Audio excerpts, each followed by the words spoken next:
Bom, pessoal, vamos continuar com a parte 4.2.2, dando seguimento à aula de mesmo título, tá bom? Primeira parte tem por volta de 12 a 13 minutos e já foi pro ar, tá bom? Vamos continuar então com o nosso tema. Duas coisas que eu precisava falar sobre a eutanásia. Primeiro, do ponto de vista da psicologia jurídica, a eutanásia pode ser entendida, focando um pouco, delimitando um pouco melhor, como auxílio ou induzimento ao suicídio, tá? O tipo penal provavelmente fique enquadrado como auxílio ao suicídio, tá? Que tem relação com os crimes contra a vida. Bom, dando continuidade, segunda questão que eu queria falar sobre a eutanásia é que em pacientes terminais cujos cuidados paliativos já estão sendo ofertados, né, pacientes terminais que estão sob cuidados paliativos, as pesquisas mostram uma tendência menor ao desejo de concretizar a eutanásia. Então, a ortotanásia, trocando em miúdos, pode ter um impacto de redução do desejo de interrupção da vida, né, nos pacientes terminais. Vamos adiante então. Aqui um pouquinho de história. Talvez esse conteúdo que fala da história dos cuidados paliativos possa compor alguma questão. Eu acho que é importante a gente saber os pontos que eu separei aqui para vocês. Pioneira, né, os primeiros momentos na história da saúde em que se fala em cuidados paliativos, né, que são cuidados para melhorar a qualidade de vida do paciente terminal, aparece na década de 60 no Reino Unido, tendo como pioneira uma profissional de múltiplas formações. Ela era médica, assistente social e enfermeira, de sobrenome Saunders. Cicely Saunders, tá? Já em 1970, a Elizabeth Kubler-Ross, que eu já citei para vocês, né? Aquela psiquiatra, autora do livro sobre a morte e o morrer, tá? Aí na década de 70, ela traz para as Américas, né, esse conceito aí da morte e o morrer. Né? Inicialmente os cuidados paliativos eles foram voltados para pacientes terminais com quadros de câncer, sendo ampliado, inclusive formalizado pela Organização Mundial de Saúde no ano de 2002, os cuidados paliativos sendo estendidos a todas as doenças crônicas fora da possibilidade de cura. Isso pode cair na prova, tá? Que os cuidados paliativos tiveram o seu campo de utilização ampliado no ano de 2002, né? Reconhecido pela Organização Mundial de Saúde que os cuidados paliativos se estendem a doenças crônicas fora da possibilidade de cura. Então, se vocês virem alguma questão nesse sentido, façam essa correlação. Inicialmente foram desenvolvidos para o tratamento humanizado de pacientes de câncer, mas em 2002 teve essa ampliação para doenças crônicas, certo? Cuja cura não é mais possível. Os cuidados paliativos, né, gente, que é o tema desse exato momento da minha apresentação, reafirmam a vida e consideram a morte como um processo natural, né? Um processo inevitável. Então, aquela visão dramática, não que não seja doída, não que não seja sofrida, evidentemente não é isso que eu quero dizer aqui, mas quando trabalharmos enquanto psicólogas e psicólogos no ambiente hospitalar, é importante que a gente entenda que os cuidados paliativos também têm essa função de reafirmar a morte como um processo natural no curso da vida dos sujeitos, né?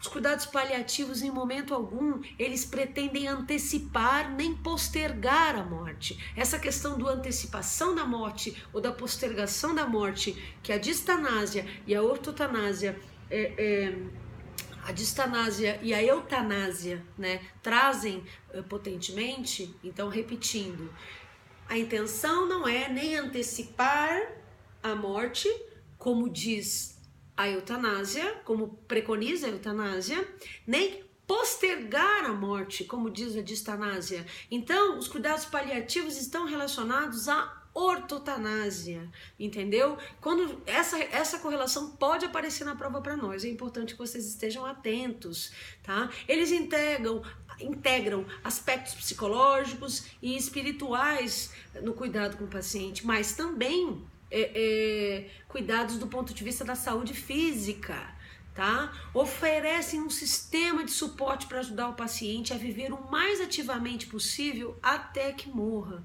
Então, todas as atividades, fisioterapia, o acompanhamento nutricional adequado, o acompanhamento psicológico adequado, são oferecidos de forma interdisciplinar, são propostos na medida da capacidade daquele indivíduo de se utilizar de todo um sistema de suporte que o auxilia a viver de uma forma mais ativa, menos dolorosa e sofrida no processo que aproxima o morrer, tá? Esse suporte também se estende à família e também se estende ao pós falecimento do ente querido, né?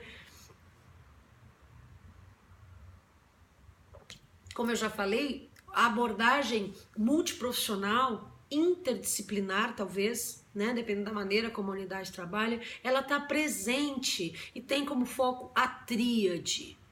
Melhora a qualidade de vida do paciente terminal, o que pode influenciar inclusive no curso da doença. Mas Karina, ele já não é sabido de que aquele quadro não terá possibilidade de cura? Já não é sabido que essa pessoa vai morrer, né? Mas de qualquer forma, que esse período que antecede o morrer tenha a melhor qualidade possível, tenha o melhor curso. Então, se ele ia ter uma morte sofrida, dolorosa, a proposta dos cuidados paliativos é que isso seja atenuado pela atuação dessa equipe multiprofissional, pelo uso de medicamentos, né? Ou nós já falamos na unidade passada, né? De atividades que possam melhorar esse período, trazer maior qualidade para esse período, como as técnicas de cupping também que eu falei no outro vídeo. Os focos do cuidado paliativo, isso cai em prova, é fato. Os cuidados paliativos, eles têm como foco possíveis distúrbios psiquiátricos que possam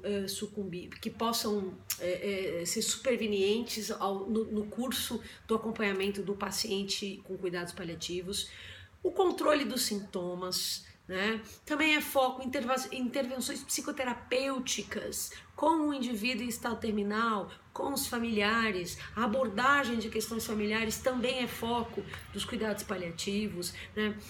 Cuidado e atenção com aqueles que cuidam, não só do ponto de vista familiar, mas também do ponto de vista da equipe. Então, foco dos cuidados paliativos também é melhorar a comunicação entre a tríade, tá? O paciente, a família e a equipe. O foco do cuidado paliativo também é abordar o processo de luto, recobrando a unidade anterior. O processo de luto começa com a informação dada ao paciente e aos familiares de que o quadro é irreversível, de que agora não trabalharemos mais com a cura, mas trabalharemos com os cuidados, tá? Também tem relação, os cuidados paliativos também tem como foco trabalhar o estresse profissional, o impacto na equipe de saúde do trabalho com pacientes terminais, né, que estão sob cuidados paliativos, as questões de ética, de espiritualidade e questões da existência. Não raro, meus queridos, quando as pessoas estão em estado terminal, começam a reavaliar a sua vida, tentar, em alguns casos, uma reconexão com questões de espiritualidade e reavaliar questões da sua própria existência, tá? Existem muitos filmes que lidam sobre isso, que tratam desse tema, e no próximo vídeo eu indico para vocês filmes que vocês possam assistir para reforçar essa ideia de qualidade de vida no momento dos cuidados paliativos. Temos também alguns filmes que falam sobre a eutanásia e eu pretendo indicá-los no próximo vídeo, tá? Na próxima unidade. A linha mestra dos cuidados paliativos, ela tem como foco, isso também cai na prova. Os cuidados paliativos têm uma linha de atuação, cujas temáticas não estarão ausentes, sempre estarão presentes. E são os seguintes tópicos: o controle impecável de dor e dos sintomas, o trabalho tendo como foco o conforto para o paciente, a prevenção de agravos das incapacidades físicas, ou seja, que os quadros não se agravem, mas se mantenham estáveis, a promoção da independência e autonomia, tá? E a manutenção das atividades que são significativas para o doente. Veja, até o ponto que o paciente terminal, que o paciente em cuidados paliativos conseguir manter uma vida com autonomia e com independência, isso tem de ser fomentado. Inclusive, e nós já falamos na unidade anterior, com a possibilidade de atividades físicas, de um controle alimentar adequado, de psicoterapia, de atenção e intensificação dos contatos com a família, se a família for um foco de apoio positivo, tá? Então, a intenção de tudo isso é ativar os recursos emocionais e sociais do paciente, que é outro ponto da linha mestra dos cuidados paliativos, que ele mantenha ativos seus recursos afetivos, emocionais, e que mantenha no máximo possível o contato social, certo? Isso tem como um objetivo principal que o sujeito consiga enfrentar esse processo de adoecimento e terminalidade, certo? Sem negá-lo, mas passando por ele com a melhor qualidade possível. Também é linha mestra dos cuidados paliativos o apoio e a orientação à família e aos cuidadores. Então, prestem bem atenção nesse ponto que eu acabo de falar para vocês, tá? O foco da equipe nos cuidados paliativos, ele sai do curar e passa para o cuidar. Então, tudo que eu faço com esse paciente tem como principal objetivo cuidar dele, zelar por ele.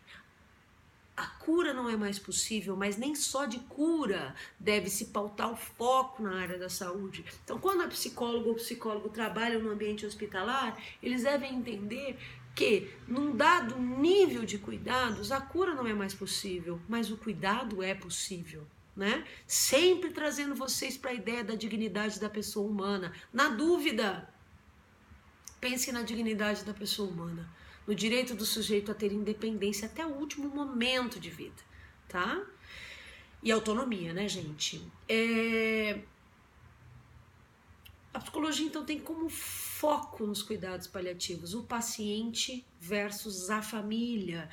Paciente e família formam uma unidade de cuidados, o qual a gente deve ficar muito atento com as especificidades das relações, das maneiras como esses indivíduos se relacionam nesse momento tão doloroso da vida, tá? Outra coisa importante que a gente faça enquanto trabalhador da psicologia no que diz respeito aos cuidados paliativos é fomentar as relações entre os diferentes profissionais. Veja, e a comunicação entre eles e a integração. A gente pode ter uma equipe multidisciplinar, mas talvez o foco seria fomentar uma equipe interdisciplinar, certo? Então é bastante importante a nossa participação junto ao fomento da comunicação das equipes, dos diferentes profissionais e a integração desses sujeitos, entendendo que o paciente ele é único, né? Eu posso exercer sobre ele cuidados de diversos ramos da saúde, diversas áreas da saúde, mas o paciente é um só. E esses profissionais precisam se comunicar sobre esse caso, tá bom?